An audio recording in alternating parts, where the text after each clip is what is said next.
Hey, everybody, welcome to your Spark. Hope you're doing great today and hope that everything is up and moving in the right direction for you. Coach David here. So happy that you have decided to join me on today and to share in some more what I consider to be great information that's going to help take you to the next level. Missed you all last week, but I'm glad to be back with you this week and also to just talk to you about some wonderful, inspiring information that's going to keep you moving, keep you grooving, keep you going in the right direction.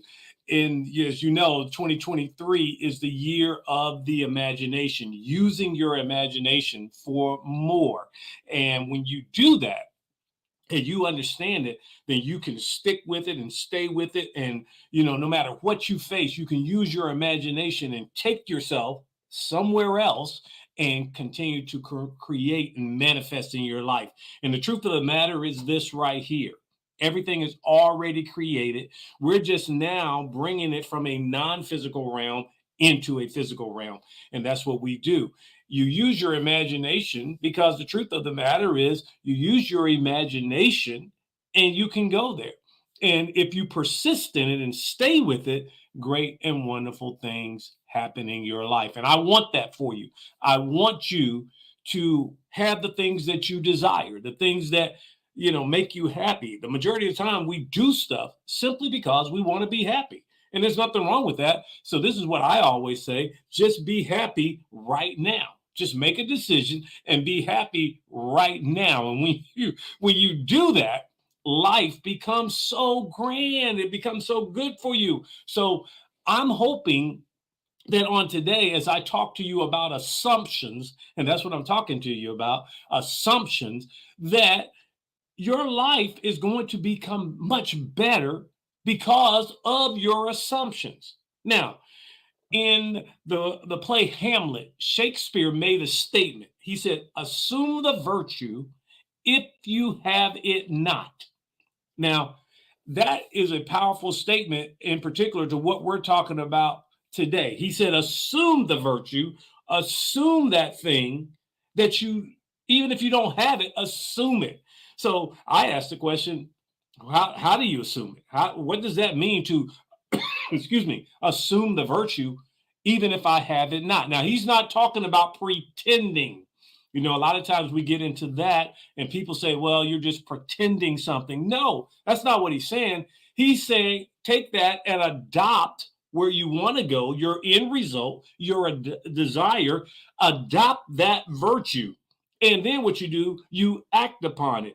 You order your behavior by it.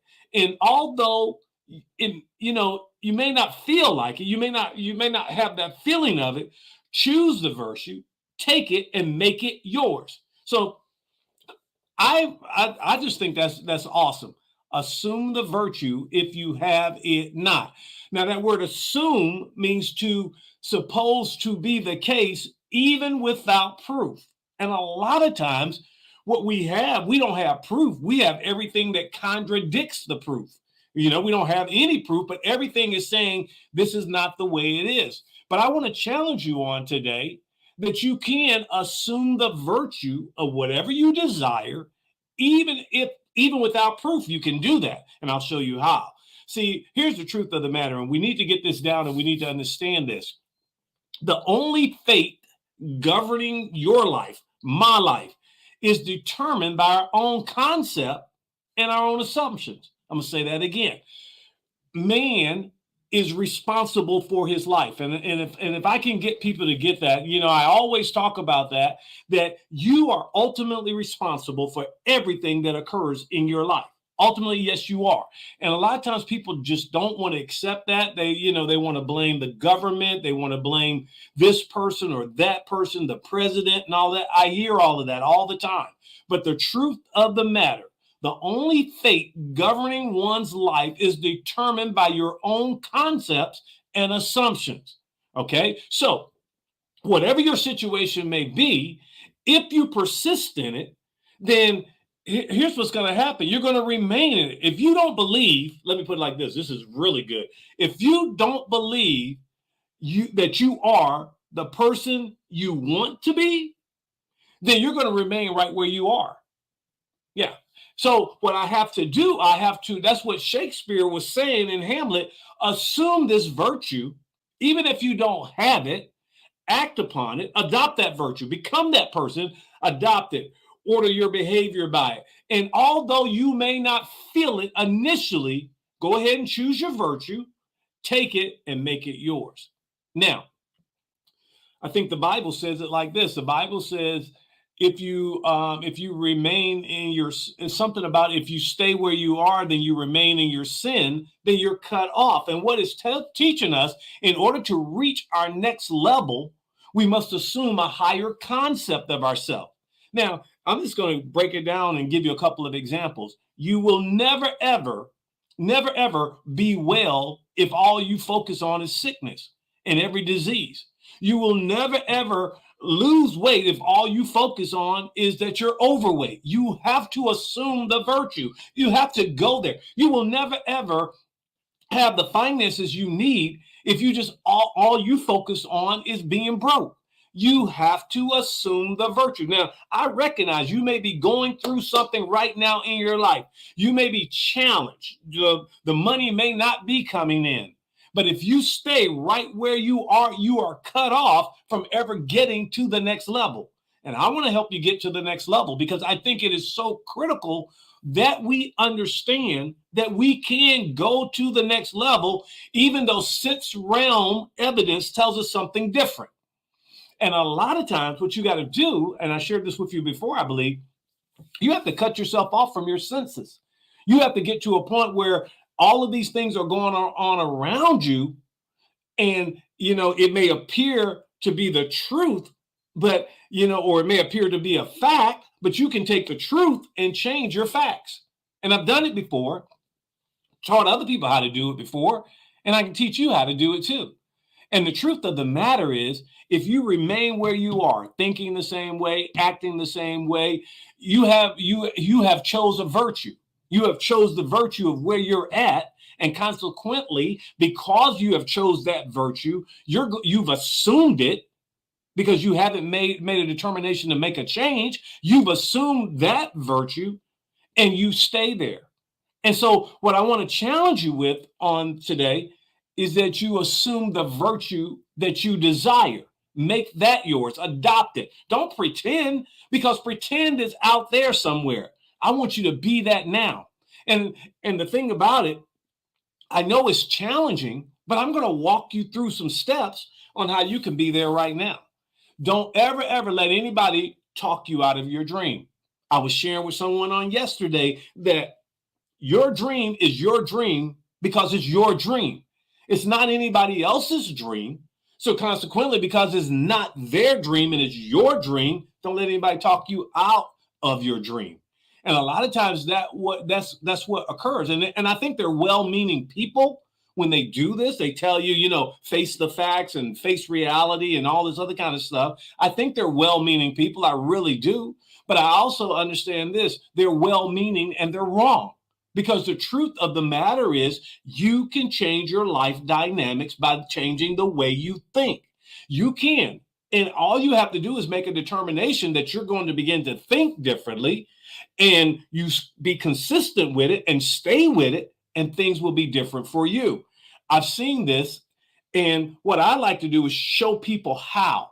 How do you do this? Because the truth of the matter is, telling me one thing, and that's fine, but show me how to do it. Because there's two aspects to anything. You have the mental part of it, but then you have the spiritual part of it. And most people are okay. They accept the mental part of it. Yes, I hear you say that, but they never accept the spiritual part of it. The spiritual part of it is becoming it and to connect with it. I like to use my example from the Bible. When the Bible records in Genesis that darkness was upon the earth, and God said, "Let there be light." Notice that God didn't come out and talk about the darkness. Why? He talked about what he desired. And I understand that people will look at me and say, "Well, that was God." Well, you have that same power. You have that same authority. You can do the same thing. Now, I know people will talk me down on that. I don't really care, because you do. You have. Well, listen, he says, "What things soever you desire when you pray, believe you receive them, and you shall have them. So there's the promise. It also says life and death is in the power of your tongue. So I'll go back to my example in Genesis. He said, let there be light. Why? Because that's what he wanted. And the light sprang forth, as the Bible records. He didn't say, oh man, it's dark out here. I mean, he could have. And guess what? It would remain dark out there. But he walked out and he says, let there be light, and light showed up. I want to use that as a personal example today in your life. What do you want in your life? Because you know the truth of the matter is you can have it. In the book of Joel, even it says, let the weak say, what? I am strong. Why? Because you have what you say. Now, this is going down a totally different path than I intended, but it's good because this is what we need to hear. What are you saying? Because what you're saying is painting a picture in your imagination. So this takes me to the how part. How do you do this? You must have deliberate, conscious control of your imagination. Well, how do I do that? By the words that I choose to speak, by the way I choose to think. Because the words you speak and what you think creates an image in your imagination. So if I'm gonna, this is the first thing, I got to get control of my imagination. I can't let my imagination control me. I cannot let my imagination tell me what to think. I cannot let my imagination run rampant with all the things that could go wrong when I'm in the midst of everything that could go right. I have to make that determination. So what I do, I get conscious control of my imagination. That's step number one. Then next thing I do, I form a mental image of the thing I desire. I get into it and I form that image. I stay with that image. And I know this right here, that once I form that image in my imagination, it is mine at that point. It's mine. And I have to know that and not get off to the side, not get messed up, because that's what happens to a lot of people. They say they have control of their imagination and they form the image, but then everything around them tells them it's not so. So what you got to learn to do is shut off the doors to what your senses are telling you. All right. And what you do is you tell even your senses what they're going to see, what they're going to hear, what they're going to feel, even to the degree of what they're going to taste. You do that. You control that. I have a book, and what I do, whatever that goal is, I put down in the book. I'm looking at it right now. See, touch, hear, smell, taste. And so what in the midst of me having that image, what am I seeing? What am I touching? What am I hearing? What am I tasting? What am I smelling even? And I've gone through and I've listed those things. So then when I go into my imaginations and get conscious control of my imagination and form that image, all my sense realm stuff goes with it. So I can shut out what's going on currently and I can have it listed what is actually going on with my sensory functions. I hope that makes sense to you. And then what I do, I concentrate my attention on the feeling, listen to this closely, of already being that which I desire. So I'm already there. I'm in it. And here's a real key part. Don't just watch like you're watching a movie. No, you are the movie. What do you mean? Get in it. You should see you in it. You should see your desire fulfilled with you. Feel your hand shaking somebody else's hand if that's what it is. Look at your hand holding the check. Whatever it may be, look at it. And you've got to be a part of it. And then I just persist in it until it becomes fact. I just stay with it. I just stay with it and stay with it and stay with it. Well, David, what happens when it becomes so hard because of everything going on around me? I got a real good thing. How do you shut that down? Go take a nap. That's what, yeah, I really do mean that. When it becomes that strenuous on you, go take a nap because you shut down everything when you go off to sleep. And as you're going off to sleep, do what I'm sharing with you to do and watch how much greater it will be for you. Now, that's the system right there. Assumptions, assume that virtue if you have it not. And watch how, if you persist in it, I'm going to say this, if you persist in it, watch how it comes together for you. And it will change your life forever. And then you can go teach other people how to do it. Now they're gonna look at you kind of funny, but they're also going to look at you because they're going to see you getting results. And that's what I want for you. So I hope that'll help you on today. I hope that'll strengthen you and take you where you need to be. Go back and listen to it again. And if you would do me a big favor, share this with somebody. I trust that you will, because I know that this will help somebody who's maybe going through something in their life right now and they need this. They need you to help.